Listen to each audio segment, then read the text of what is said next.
የምታየውን ሰው ጠልተህ የማታየውን እግዚአብሔር ነው ወደዋለሁ ብትል አንተ ሐሰተኛ ነህ። ሰው የእግዚአብሔር መልክ ስለሆነ ማለት ነው። የእግዚአብሔር መልክ ነው። ሰውን የሚወድ ሰው እግዚአብሔርን ይወዳል።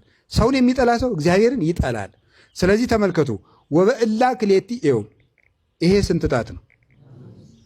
ይሄኛው እጅስ 5 ስንት ይመጣል? 10። በጣም ጥሩ። አሁን ይሄንን እጄን እዚህ ላይ በሰይፍ ብትቆርጡት 5ቱ ጣቶች ምን ይሆናሉ? ምን ይሆናሉ? በሉ እንጂ።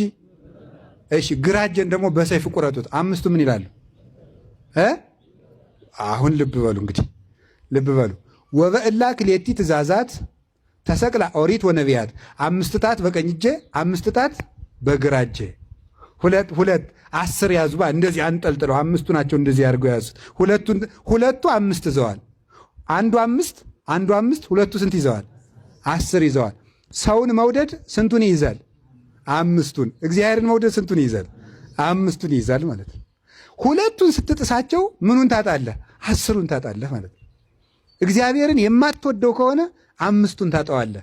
ሰውን ስትጠላ 5ቱን ታጣለህ። እዚያ ምን ትሆናለህ? ጉንድሽ ቆማጣ ማለት ነው።